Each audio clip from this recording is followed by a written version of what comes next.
Welcome to Oliveboard general strategy RB assistant mains के लिए मैं ले आया हूँ आपके लिए एक्सपेक्टेड कट ऑफ भी डिस्कस करने वाले हैं। जी हाँ, एग्ज़ाम से पहले डिस्कस करने वाले हैं। जैसे कि मैंने प्री के लिए भी आपको एग्ज़ाम से पहले बता दी थी कट ऑफ 90 अराउंड रहने वाली है आउट ऑफ 100, वैसे ही इसमें मैं आपको डिस्कस करने वाला हूँ क्योंकि आरबीआई कुछ बहुत अनएक्सपेक्टेड पैटर्न नहीं लेके आएगा। जी हाँ, जनरल स्ट्रेटजी होने वाली है। कोई भी मैं ऐसे आपको लुभाने के लिए ये नहीं कहूँगा कि 200 में से 100 नंबर ले लीजिए हो जाएगा आपका। जी नहीं, क्योंकि कट ऑफ हाई रहने वाली है और ओबियसली सिंपल सा रीज़न है कि सीट्स कम हैं। ठीक है, तो ये सब सारी चीज़ें हम डिस्कस करेंगे, सेक्शन वाइज डिस्कस करेंगे और इनसे टैकल करने के लिए हम क्या कर सकते हैं इन दिनों के अंदर वो डिस्कस करेंगे। अगर आपने सब्सक्राइब नहीं किया है अभी तो सब्सक्राइब कर लीजिए। अगर आपने बेल आइकन नहीं दबाया है और आप ऑलरेडी सब्सक्राइबर हैं तो बेल आइकन ज़रूर दबा लीजिए, क्योंकि मकसद सब्सक्राइब करवाना नहीं है, मकसद है कि आपको वीडियोस टाइम टू टाइम मिलते रहें। एक्सक्लूसिव ग्रुप ज्वाइन करना चाहते हैं टेलीग्राम पर तो आप सर्च कर सकते हैं Ollywood is the new black. वहाँ पे आपको सारे प्रिंटेबल पीडीएफ्स प्रोवाइड करवाने की कोशिश की जाती है। अब बात करते हैं लेवल ऑफ एग्ज़ाम क्या रहेगा। लेवल एग्ज़ाम का रहेगा बिल्कुल मॉडरेट, ओवरऑल मॉडरेट रहने वाला है। क्यों? क्योंकि कुछ चीज़ें मॉडरेट टू डिफ़िकल्ट हो सकती है, ऐसा सोचेंगे आप। जी नहीं, कोई भी चीज़ मॉडरेट टू डिफ़िकल्ट नहीं होगी, इजी टू मॉडरेट या मॉडरेट के अंदर रहने वाली है। वो देखेंगे कि कौन सा सेक्शन कितना मॉडरेट या इजी रहने वाला है। तो अब बात करते हैं कट ऑफ। कट ऑफ रहेगी आपकी 130 अराउंड। 200 में से 130 नंबर आपको लेने पड़ेंगे मिनिमम। मिनिमम की बात कर रहा हूँ मैं, ठीक है। रीजनिंग देखते हैं।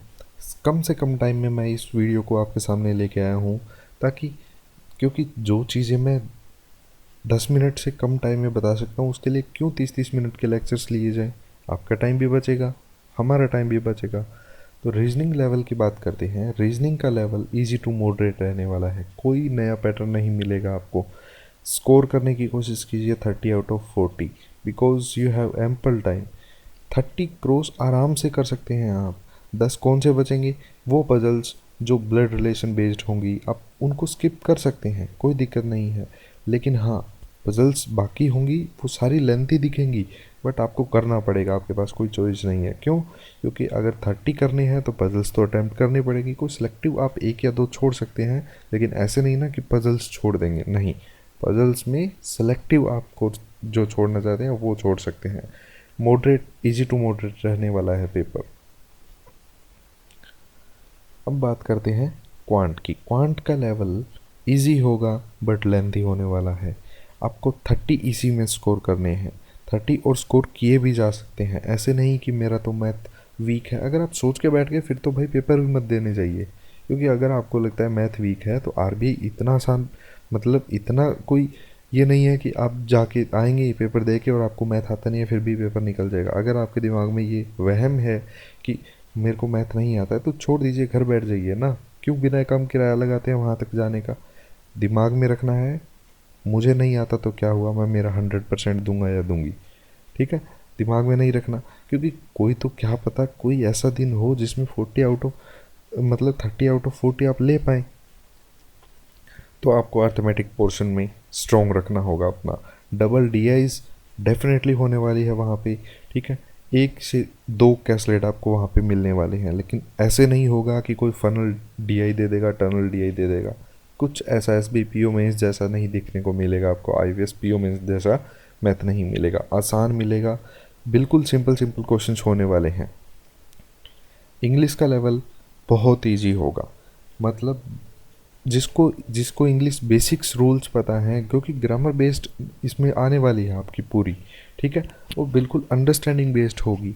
डबल एरर्स पे फोकस कीजिए, सिंगल एरर पे मैंने प्री के अंदर कहा था, यहाँ पे डबल एरर पे कोशिश कीजिए। क्योंकि डबल एरर डाल दिया तो मतलब बहुत अपना अपने अपने आप में बहुत हाई लेवल बनाने की कोशिश की आरबीआई ने। क्योंकि आरबीआई लाइन से हटके क्वेश्चंस कम ही बार बनाता है। शॉर्ट पैराजम्बल्स होने वाले हैं। शॉर्ट पैराजम्बल्स का मतलब पी क्यू आर एस, और उनमें रीअरेंजमेंट करके बताइए, ठीक है।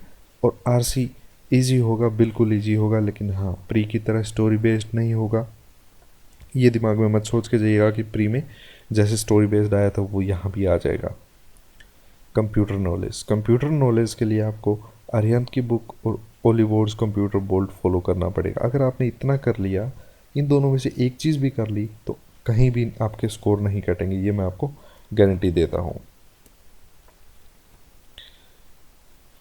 अब ये नहीं है कि आपको डीपली घुसना है चीज़ों के अंदर, जी नहीं, डायरेक्ट क्वेश्चंस होंगे। कंप्यूटर जनरेशन, थर्ड जनरेशन में क्या यूज़ किया गया, आईसी, वीएलआईसी कब यूज़ किए गए, सब डायरेक्ट पूछा जाएगा। इनपुट आउटपुट डिवाइसेस में बताइए कीबोर्ड इनपुट है या आउटपुट है, ऐसे क्वेश्चंस आने वाले हैं, तो घबराना नहीं है। अरिहंत की बुक कर लीजिए या ओलिवोर्ड कंप्यूटर बोर्ड कर लीजिए, अगर दम है तो दोनों कर लीजिए, फिर तो आपका कॉन्फिडेंस कहीं नहीं गायब होगा। ठीक है, input output devices, full form of DVD, ऐसे क्वेश्चंस पूछेगा वो। ठीक है, रैम क्या होती है, रोम क्या होती है, ऐसे क्वेश्चंस पूछने वाला है, तो चिंता नहीं करनी है, हम आपके साथ हैं। जनरल अवेयरनेस, जनरल अवेयरनेस को डीपली पढ़िएगा भाई, ये इतना आसान नहीं होने वाला है। क्यों? क्योंकि पेपर के बाद सब यही कहेंगे जी के बड़ी डीप आई, तो पहले ही कर लो ना, टाइम टू टाइम डेली का डेली कर लो। प्री के बाद अगर चीज़ें उठाओगे तो फिर तो ऊपर ऊपर से ही पढ़ के जा सकते हो, तो जी के डीप करनी चाहिए। फिनेंशियल न्यूज़ इम्पोर्टेंट है, बजट इम्पोर्टेंट रहेगा आपके लिए, इकोनॉमिक सर्वे के जो परसेंटेज हैं ग्रोथ के, वो भी आपके लिए इम्पोर्टेंट रहेंगे। तो स्टैटिक जी के एसएससी आरआरबी एक्सप्रेस चैनल जो हमारा है, वहाँ पे मैंने विद ट्रिक्स एक प्लेलिस्ट बना रखी है कि वहाँ पे स्टैटिक जी के आप सर्च कर सकते हैं। स्टैटिक जी के नेशनल पार्क, रिवर, सब ट्रिक के साथ करवा रखे हैं, चिंता करने की ज़रूरत नहीं है। चीज़ एक भी कम नहीं है हमारी तरफ से, कम है तो आपकी तरफ से कम है, वो नीयत, नीयत ख़राब होगी तो भाई पेपर, अब बहाने ढूंढ लीजिएगा कि मैं इसलिए नहीं कर पा रहा हूँ, मैं इसलिए नहीं कर पा रहा हूँ, बट क्या ये बहाने काम आएंगे? 10 साल बाद पीछे मुड़ के देखेंगे तो बहाने काम नहीं आएंगे, फिर दिमाग में होगा कि मैं पढ़ लेता या पढ़ लेती तो ठीक था। जीके करनी है आपको अगस्त से 29 फरवरी तक मिनिमम, 29 फरवरी तक करके जाइए। ठीक है, मार्च के अंदर पेपर अनाउंस होता है आपका, तो सॉरी हो ही गया आप तो आपका। ठीक है, तो 29 फरवरी तक आप जीके एटलीस्ट करके जाइए, और बजट को 2 या 3 टाइम्स गो थ्रू हो जाइए, क्योंकि पढ़ लीजिए, रटना पड़ेगा ओबियसली, मैं मानता हूँ कि रटना पड़ता है बजट को, लेकिन बार बार पढ़ेंगे तो वो चीज़ें आपको दिमाग में रहेंगी।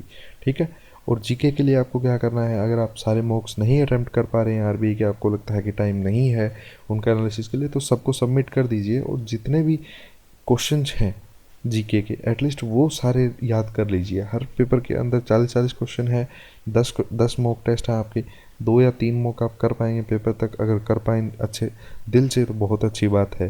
ठीक है, तो आपको क्या करना है, बाकी के जो मॉक्स हैं, क्योंकि मैं कभी नहीं कर पाया था, मैं 10 के 10 मॉक ओली बोर्ड के कभी नहीं कर पाया था, क्योंकि लेवल इतना गजब होता है, 2-3 करते हैं, मतलब एनालिसिस में इतना टाइम लगता था, चीज़ें समझ में आने लग जाती है। तो पर हाँ, खाली नहीं छोड़ना, मॉक आपने परचेज़ किया है तो पैसा दिया है तो हक पूरा लीजिए।